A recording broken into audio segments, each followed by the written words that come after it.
Hello my dear students, in this lecture we are going to see introduction to bolted joint or screw fasteners.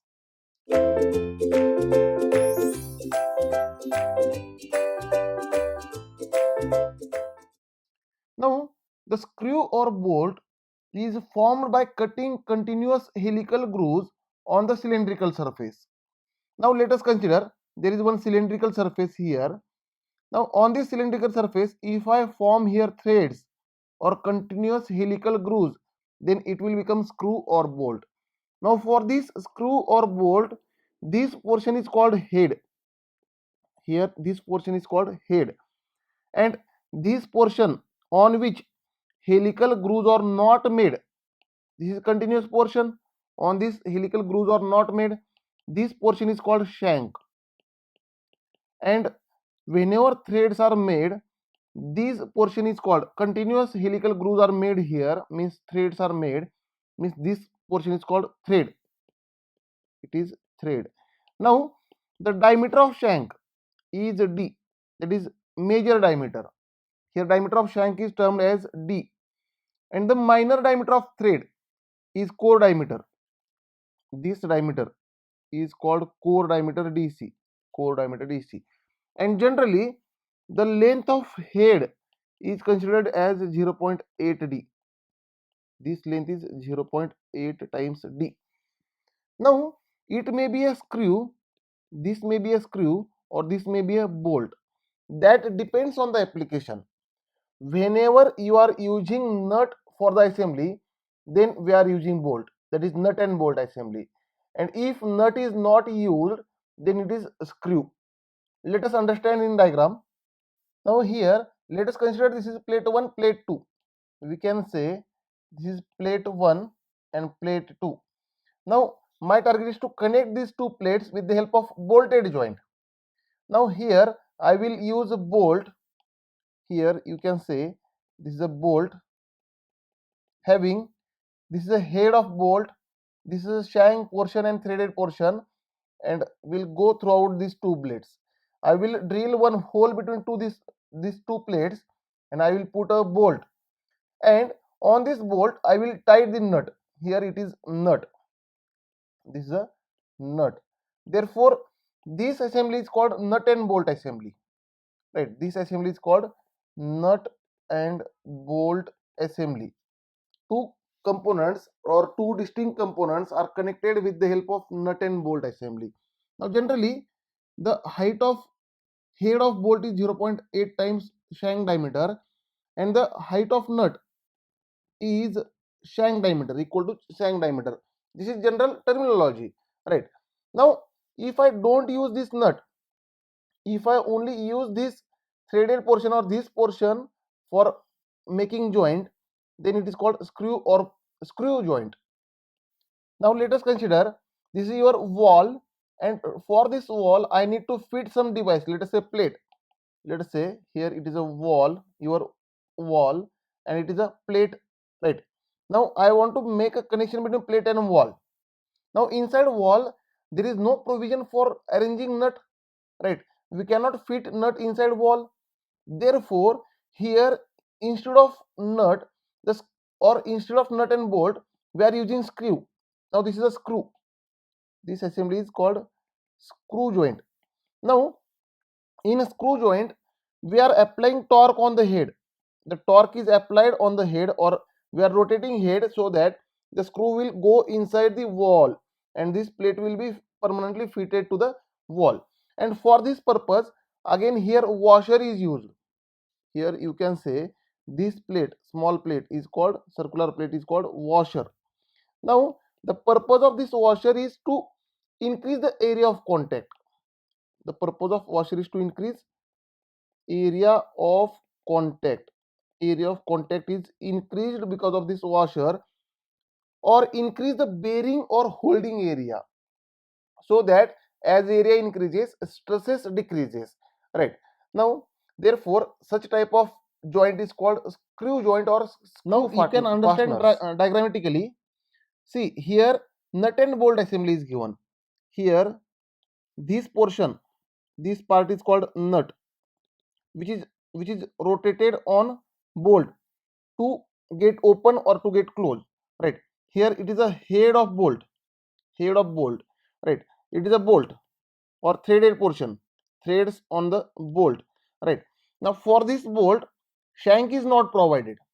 For this bolt, shank is not provided. And here it is a washer. These are the washers, right? You can see here, these are the washers. And this is a bolted joint.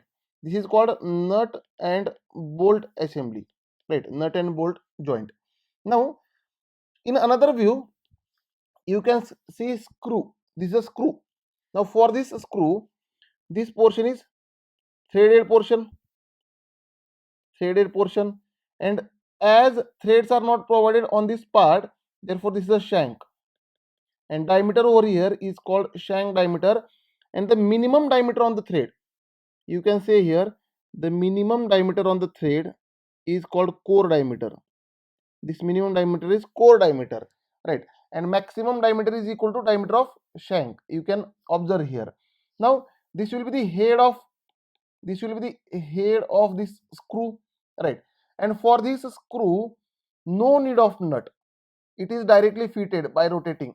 The torque is applied on the head of screw, the torque is applied, means it is rotated like this, right? And it is fitted in the required position. Now you can see on this screw, shank is provided, but on this bolt, shank is not provided. But in another view or another diagram, you can see the bolt with shank provided. See here, this is bolted assembly, this is bolt and nut, bolts and nut, right? Bolt and nut assembly. Now on this nut and bolt assembly, up to this portion, shank is provided, and this is a head of bolt, right? And this is a nut, and in this diagram, you can see the head of bolt having some length and nut having some length. This head of bolt will be having length of 0.8 times shank diameter, where it is a shank diameter, and this nut length is equal to shank diameter. You will find that nut is little bit larger than head of the bolt, right? And in this view, again you can see the screw is kept. Here it is a screw, means you can, in this view, you can visualize nut and bolt assembly versus screw assembly, right? Now here you can see this is a bolt, here this is a bolt having threaded part, this is a threaded portion, and this is a head of bolt, right? And this is a nut, which will wound on the, or which will be used or for fitting on another side of the bolt. And this washer is kept, in between nut and bolt. That means this washer is first put inside the bolt, and then nut is tightened on the bolt. Now we will see screw designation. Generally screw is designated as M D into P. M means, here M means isometric thread. Now D means nominal diameter. D is nothing but nominal diameter. And P is the pitch of these threads. Let us consider, if I consider this threaded portion, let us say this is a threaded portion. Now for this threaded portion, nominal diameter is nothing but major diameter. This diameter is called nominal diameter or major diameter, and the minimum diameter is called core diameter. This diameter is called DC, core diameter. DC is a minimum diameter, which is core diameter, and maximum diameter is called nominal diameter. And pitch is nothing but distance between two consecutive points on the nearest threads. Let us say this is one thread, this is another thread. Between these 2 points, this distance is called pitch. That again we will see in terminology, screw terminology, that all the terms we are going to see in detail, right? Now here, this generally the threads are like this, M20 into 2.5, means here nominal diameter is 20 mm and pitch is 0.5 mm. Now pitch is very high, therefore it is called coarse thread.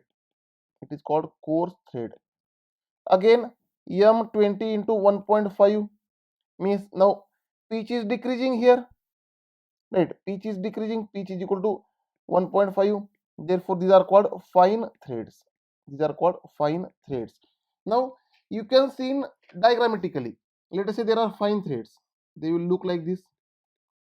These are the fine threads, pitch is small, right, for fine threads.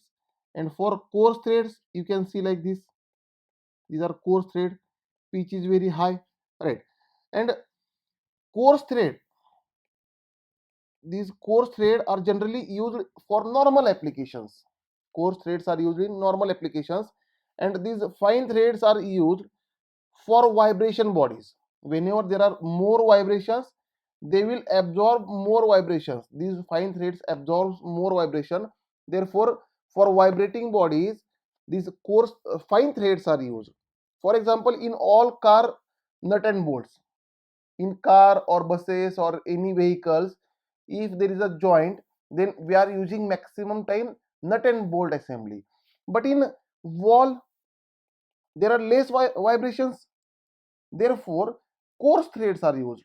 While fitting screw in walls, coarse threads are used, but while fitting movable objects such as fan or vehicles, then we are using fine threads. Now we will see screw nomenclature. Here in diagram you will see screw nomenclature. Here it is a screw, or we can say bolt, and here it is a nut, right? First portion is for bolt and second is for nut. And for bolt we are using small letters, for nut we are using capital letters. Now let us say here for bolt, the major diameter, that is here these inside points are called root points. You can see here this point is root point, and the outside points are called crest point. This is called crest, these are the crest, and these are the roots, these are the roots, right? And the distance between crest is called major diameter. Here crest, crest, crest, crest, this is a major diameter. You can say here this diameter is a major diameter, also called nominal diameter. This is a nominal diameter, capital D, or major diameter. And the distance between roots, the diameter at roots is called root diameter or minor diameter. Let us say this is a minor diameter or root diameter, DC, or core diameter, also called core diameter. Now again you will find here thread angle. These threads will be having some angle. See here, this is a thread angle. This is angle between these threads. Threads are cut at angle theta. This is called thread angle. And distance between crest of one thread and crest of another thread is called pitch. This distance is called pitch. Or root of one thread and root of another thread, this distance is also called pitch. That is distance between two consecutive points on a thread, nearest threads, is called pitch. Now we can consider inside portion also, but same consecutive point we have to consider on another thread. This distance is called pitch, right? Now again, similar to major diameter and minor diameter, there is a pitch diameter also, dp, which is called dp, pitch diameter, which is called dp.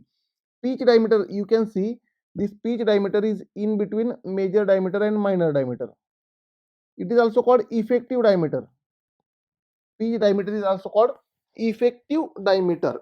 Now at pitch diameter we can say, let us consider here, if this is a thread, if this is a thread, this upper diameter will be nominal diameter, lower diameter will be core diameter, and there will be inside there is a pitch diameter. This is, let us say this is dp, pitch diameter. And for pitch diameter, now this, let us say this is thickness t, this will be also thickness t, means pitch will become equal to 2t. Here from this to this thickness is equal to this thickness, right? Means in threaded portion the thickness is equal to in open portion or unthreaded portion, that is outside the material. In material and in outside material thickness is same.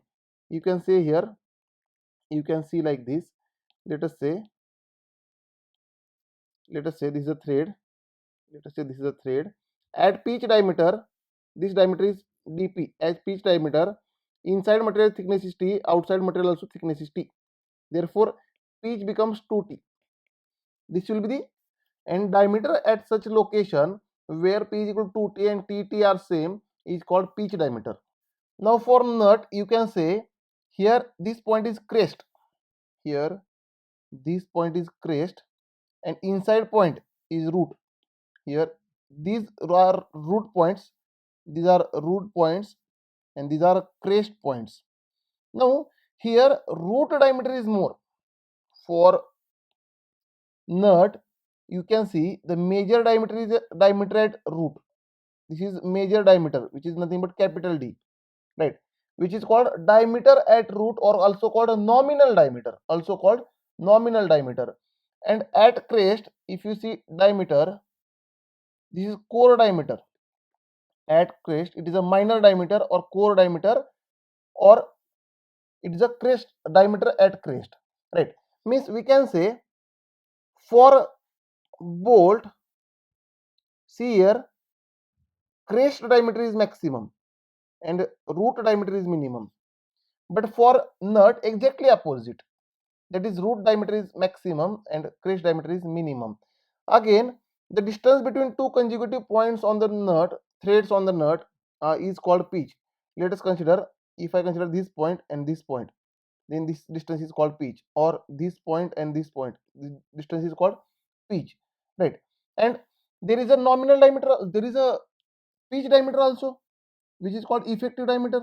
In between maximum diameter, major diameter and minimum diameter, this is pitch diameter, where thickness outside material T and inside material T, inside thread T is same, right? This is called pitch diameter.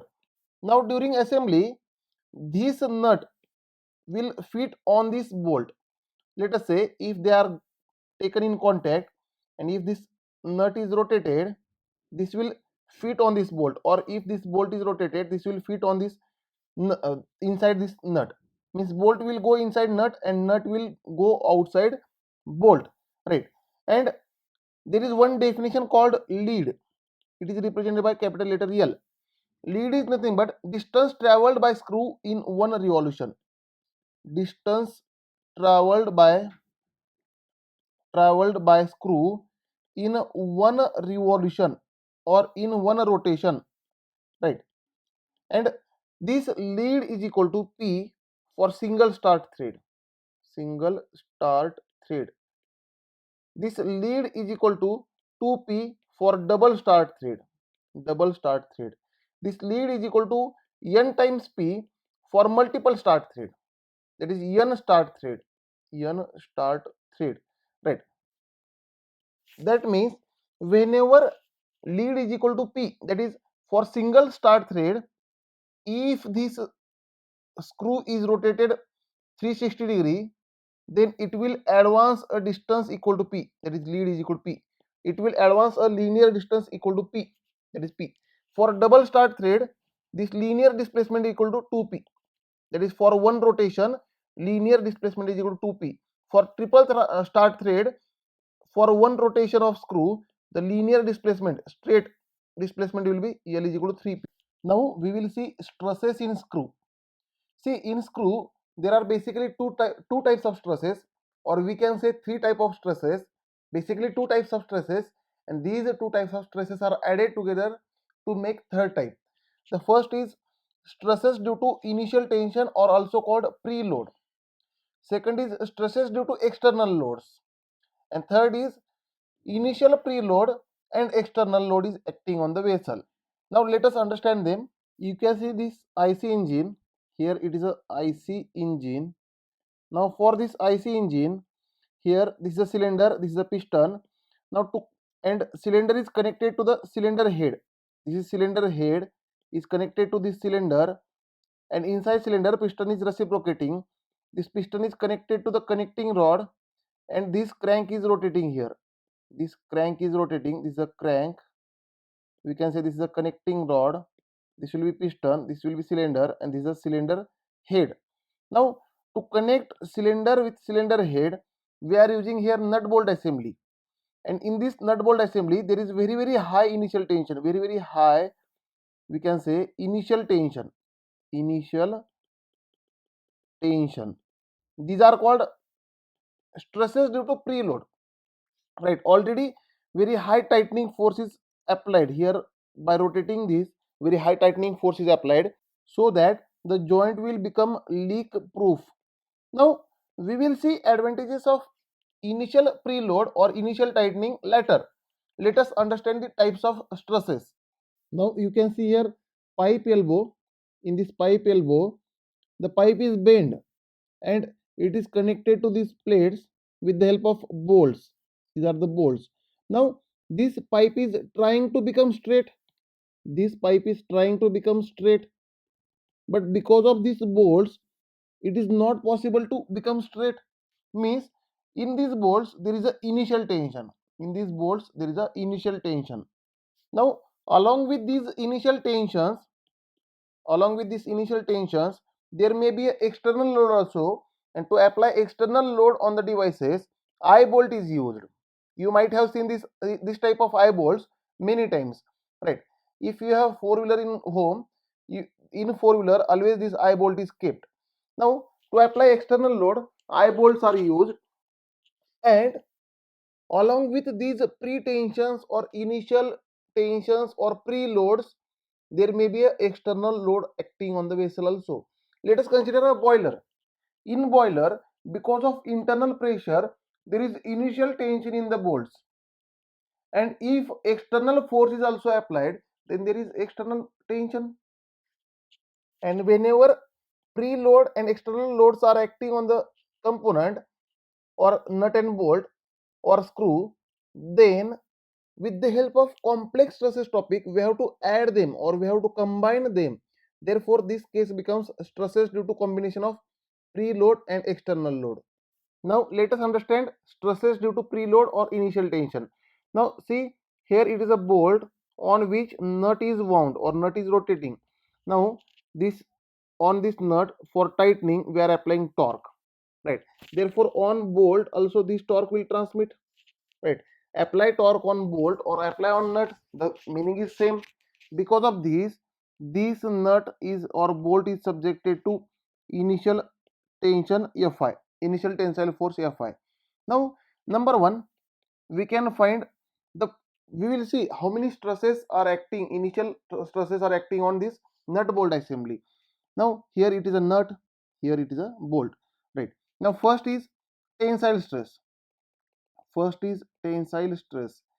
Now on this bolt, because of this initial tensile force, there will be a tensile stress which is nothing but sigma t is equal to initial tensile force divided by area. But my dear students, here area we have to consider minimum area. Here we have to consider minimum area, which is nothing but core area, that is pi by 4 dc square, because dc is minimum diameter for the bolt, that is core diameter. Therefore this sigma t will become equal to Fi divided by pi by 4 dc square, where dc is minimum diameter, right? Core diameter we can say.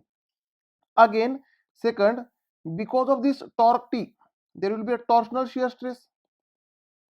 Torsional shear stress. See, all these type of loads we have seen in complex stresses topic.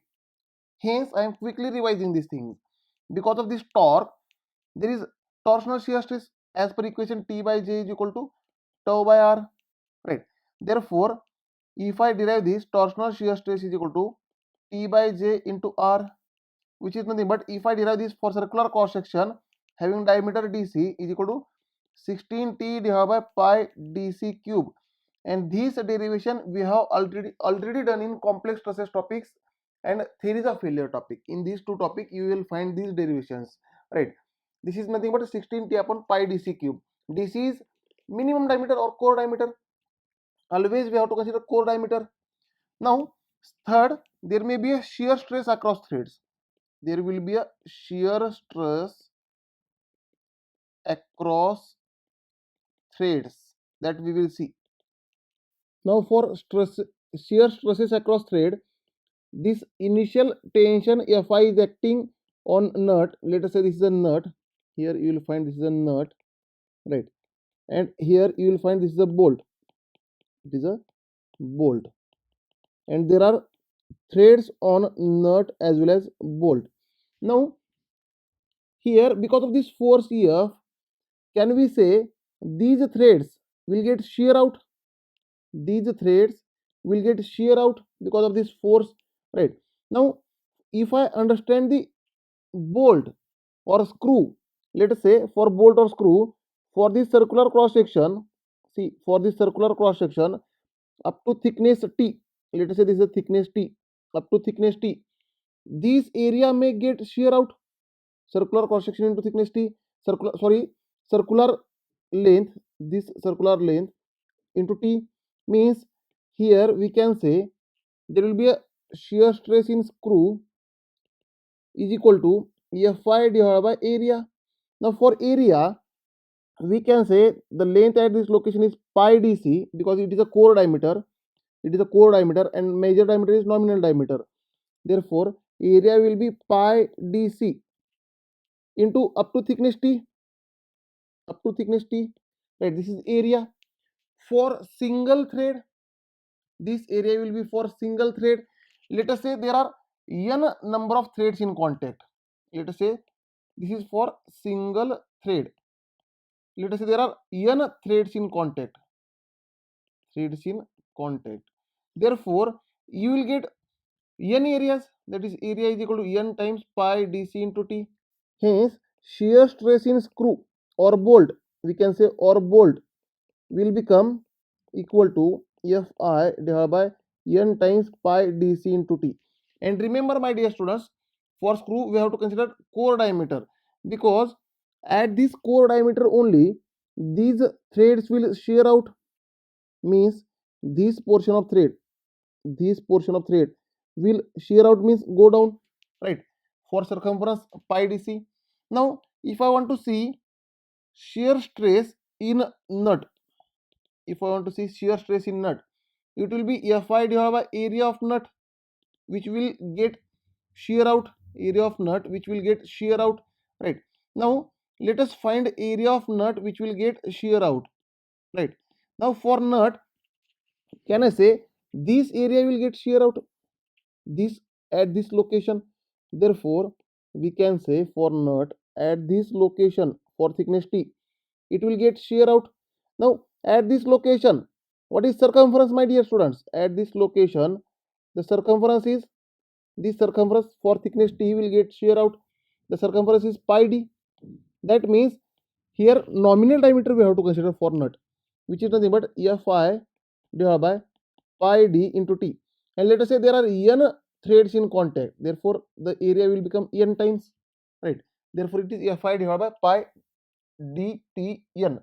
Here we have to consider nominal diameter for nut, or simply we can say the area at a root will get shear out, and at a root for screw or bolt there will be a core diameter, and at root for nut there will be a nominal diameter. Now again, this bolt is lying in between this nut. This nut is wound over the bolt. From this side also there is a nut like this. This is a half portion of nut and half portion of nut. Now whenever any component is lying in between other component, then there is always crushing stress across the components. Therefore here will be crushing stress across thread. Now for this crushing stress we can say bearing pressure also. We can say bearing pressure also. Crushing stress is nothing but bearing pressure or compressive force. Now this is represented as sigma c, and the formula for bearing pressure or compressive stress is nothing but load divided by projected area. Always we have to consider projected area over here. Now for projected area, let us consider top view. Here if I consider this top view, right, top view, then what I will look, there will be a one nominal diameter and there will be a core diameter, and this area you will look like, this area you will find, this is a DC core diameter, right?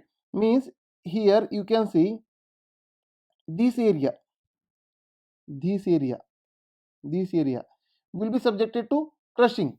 This area may get crushed, right? And projected area, For this we have to consider projected area. Therefore here project always for bearing pressure or crushing stress across the threads we have to consider projected area. Therefore area of crushing, can I say pi by 4 d square minus dc square. This will be the crushing area. But my dear students, can we say here because of height of nut there are n crushing areas available? Here at this location also there is a crushing area available, at this location also crushing area is available, right? Therefore the number of threads which are in contact, that also we have to consider. That is n is equal to number of threads in contact. For n number of threads in contact, this crushing area becomes n times pi by 4 d square minus dc square. Therefore this crushing stress becomes initial tensile force divided by pi by 4 d square minus dc square into n. Again similarly, whenever external load P is acting, find out the stresses which are acting on the component because of external load, and let us resolve these stresses along x-axis sigma x, y-axis, and shear stress along shear stress. Now and make a component like this, that is form the equation like this sigma x, or make a component like this sigma y and tau xy.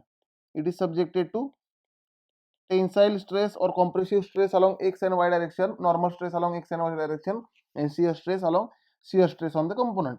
Now for such type of loading, as from topic of complex stresses, that is sigma 1 comma 2, these are principal stresses which is nothing but sigma x plus sigma y by 2 plus or minus under root of sigma x minus sigma y by 2 whole square plus tau xy square.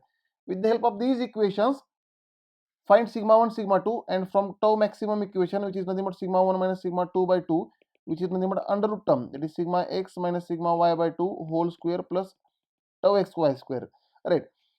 It means with considering preload as well as applied load, find the elements on the component, and with the help of complex stresses formulas, combine them together and find sigma 1, which is nothing but maximum stress, tau maximum, and sigma 2, which is nothing but minimum stress.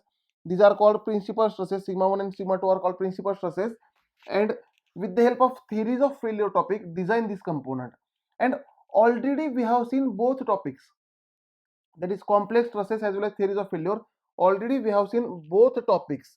So again no need to consider or no need to find all these things, because already we know how to find critical element and critical location, and how to find these stresses, that already we have seen this, right? Now here our target is to see advantages of preload. Why preload is applied on the component, that is we can say advantages of preload on the component or in nut bolt assembly. Now to number one is that as it is a nut bolt assembly, to make a assembly definitely there must be a fit which is a clearance fit, that you will understand in metrology topic in production technology, right? You know that whenever you want to make a assembly which can be disassembled later easily, then we need always a clearance fit, and whenever there is a clearance there are chances of leakage. Therefore preload is applied to make joint leak proof. Joint leak proof, this is very important advantage. As well as my dear students, because of preloading, it improves the fatigue strength of bolt. It improves fatigue strength of bolt, right? And we have seen how to design for fatigue loading. This fatigue loading topic already we have seen, and to increase this fatigue strength, always we are applying preloads on the component. That is very important advantage, very important advantage. Because if there is a leakage, by using convenient ways to avoid leakage, we can make a joint leak proof. But if fatigue strength is very less, then joint will definitely going to fail. Therefore the main advantage of preload is to improve fatigue strength of bolt, right? And third is increase locking effect. increase locking effect, right? Means joint must be very good tight pack joint or very much good lock effect or lock condition. Hence, to increase locking effect, we are applying preloads. Thank you, dear students. In next lecture, we will see eccentrically loaded voltage joint.